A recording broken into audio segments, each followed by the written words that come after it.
In this video I am going to be showing two ways of using the Bollinger Band indicator to generate consistent profits. But before we start, be sure to subscribe to our channel so that you don't miss on any of our new videos. With that being said, let's get into today's video. Bollinger Bands were developed by a famous technical analyst named John Bollinger. By definition, Bollinger Bands is a technical indicator that plots lines that are calculated based on the standard deviation of a simple moving average. This is how the Bollinger Band looks. It consists of three lines.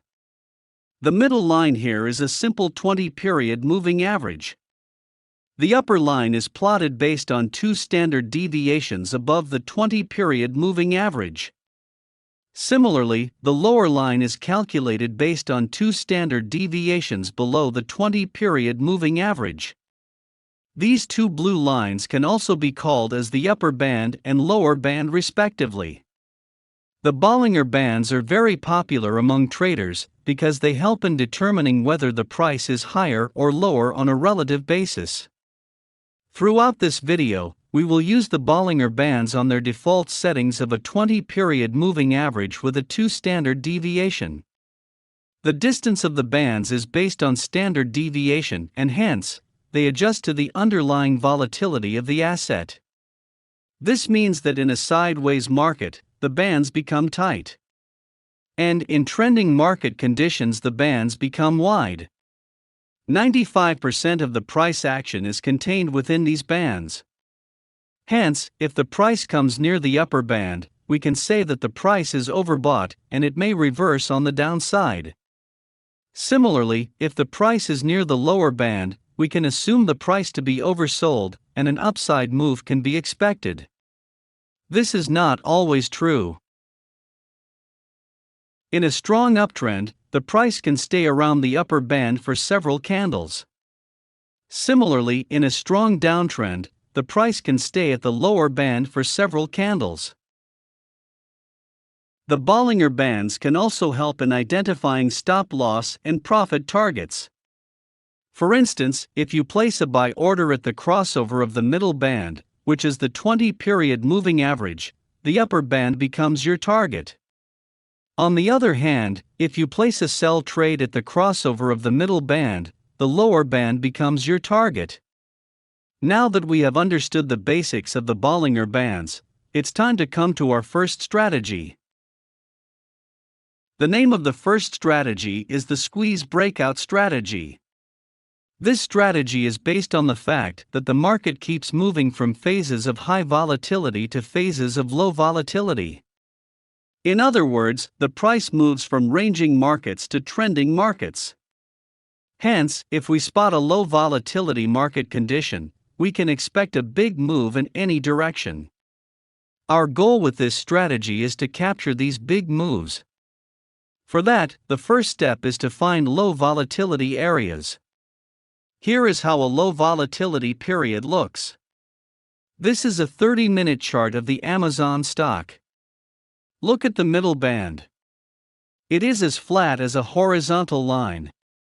Another thing to note here is that the bands are extremely narrow.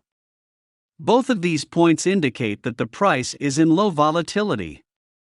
So, our first step is now complete.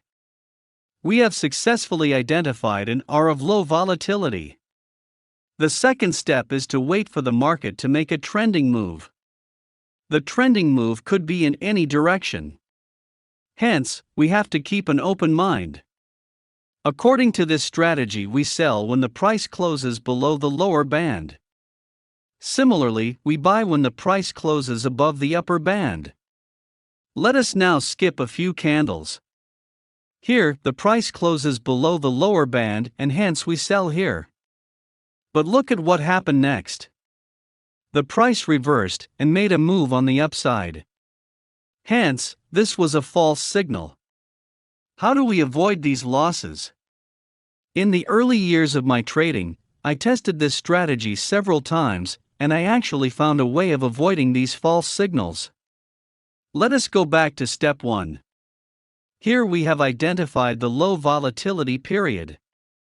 In order to avoid those false signals, we will mark horizontal levels of support and resistance. This gives us a definitive area which the price must break in order to start a trend. So now, we will buy when the price breaks the resistance and closes above the upper band. Here is our entry. The price breaks the resistance as well as closes above the upper band. We enter here and keep our stop loss below the resistance. For targets, we can exit at 2:1 risk to reward ratio. In this example, the price gave a $120 move to the upside after our entry. Let us now look at a sell trade. Here we have the S&P 500 on the 30-minute chart. Look at this area. Here we see that the middle band is flat, and the Bollinger Bands are narrow. Hence, we have successfully identified an area of low volatility. Now we will mark horizontal levels of support and resistance. In order for the price to trend, it must break this area. Here we see that the price has successfully broken the support, and the close of this candle is below the lower band. This is our entry candle. We will sell the stock at the after the close of this candle. We can keep our stop loss above the support area, and we can place our targets at 2:1 risk-reward ratio. The price gave an 80-point move after our entry. This strategy is very powerful when used on 15 and 30-minute time frame. But I recommend back testing it before use. Let us now learn the second strategy. The second strategy is called the RSI Bollinger Band combo. As the name suggests, we will use two indicators in this strategy: the RSI and the Bollinger Bands. We will use the default 14-period RSI. Our goal with this strategy is to identify divergence on the RSI and use the Bollinger Bands to enter and exit the trades. First, let us understand what divergences are. Divergences are of two types: positive and negative divergence. A positive divergence occurs when the price makes a lower low, but the RSI makes a higher low. This indicates that the downtrend has lost its momentum, and a reversal may occur very soon. On the other hand, a negative divergence occurs when the price makes a higher high, but the RSI makes a lower high. This indicates that the uptrend has exhausted and a reversal may occur. Every divergence does not result in a reversal. Hence, we will use the Bollinger Bands to identify our entries. Let's now dive into the strategy. The first step in our strategy is to find divergence. Look at this chart. Here we can see that the price has made higher highs. But look at the RSI, it has made lower highs. This is a negative divergence. This indicates that the uptrend has weakened and a reversal may occur very soon. But we will not sell the stock just yet. Instead, we will wait for the price to close below the middle band of the Bollinger Bands.